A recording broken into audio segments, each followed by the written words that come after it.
नए tax slab में भी मिलेगा स्टैंडर्ड डिडक्शन का फायदा। नए टैक्स स्लैब में भी मिलेगा स्टैंडर्ड डिडक्शन का फायदा। क्या होता है स्टैंडर्ड डिडक्शन?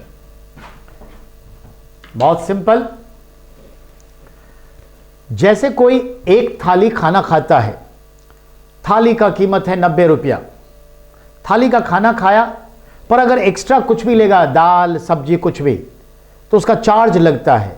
लेकिन बहुत सारे ढाबा में क्या कहते हैं, कोई बात नहीं, जैसे आधी रोटी आपकी बच गई, थोड़ा खाना खाना है, सब्जी नहीं है, तो क्या बोलते हैं, बेटा भैया थोड़ा सा सब्जी दे देना, तो वो कोई भी सिंपल सब्जी या दाल दे देता है, उसका कोई चार्ज नहीं लेता। बस आप टैक्स के जिस स्लैब में हैं, उस स्लैब तक आपका जो टैक्स बनता है या जो नहीं बनता है तो आप नहीं देंगे। लेकिन स्लैब को क्रॉस कर रहे हैं और दूसरे स्लैब में आपकी इनकम पहुंच रही है, तो दूसरे स्लैब में अगर बहुत ज्यादा है तो आप दूसरे स्लैब के हिसाब से टैक्स भरेंगे।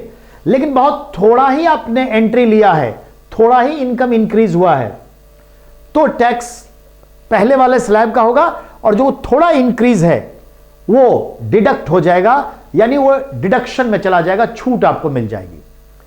तो 5 लाख तक इनकम पर कोई टैक्स नहीं है, लेकिन 5 लाख से लेके 10 लाख के बीच में टैक्स है।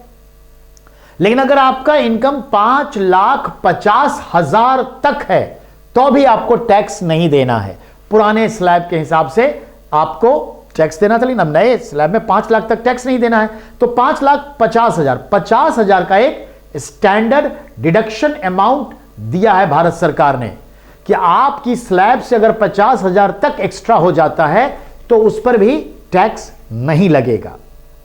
तो 50,000 ये क्या है, स्टैंडर्ड डिडक्शन अमाउंट रखा गया है। तो अगर मेरा इनकम 5,50,000 है तो भी टैक्स देने की जरूरत नहीं है।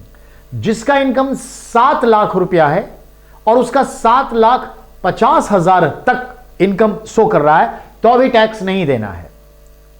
और जिसका 15 लाख रुपया है वो तो टैक्स के दायरे में आएगा।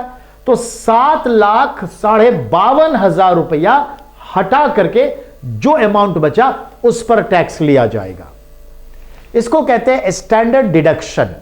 आइए, वही चीज लिखा है, पुराने टैक्स स्लैब में करदाताओं को 50,000 रुपए का स्टैंडर्ड डिडक्शन दिया गया था। यानी अगर 5,50,000 तक वार्षिक आय है तो कोई टैक्स नहीं देना।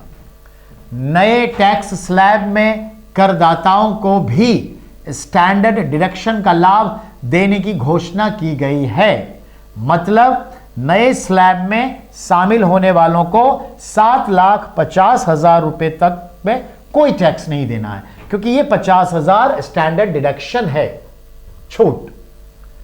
15,50,000 तक की आय वाले को कितना पे कर देना होगा, तो 7,50,000 छूट है, लेकिन इसको 2,500 प्लस दे दिया गया है, यानी 52,500 रुपया इसको टैक्स डिडक्शन दिया है। इसका मतलब यह हुआ 7,52,500 रुपया इसका टैक्स फ्री होगा, और बाकी जो बच गया 15 लाख में इतना टैक्स फ्री होने के बाद उस पर टैक्स लगेगा।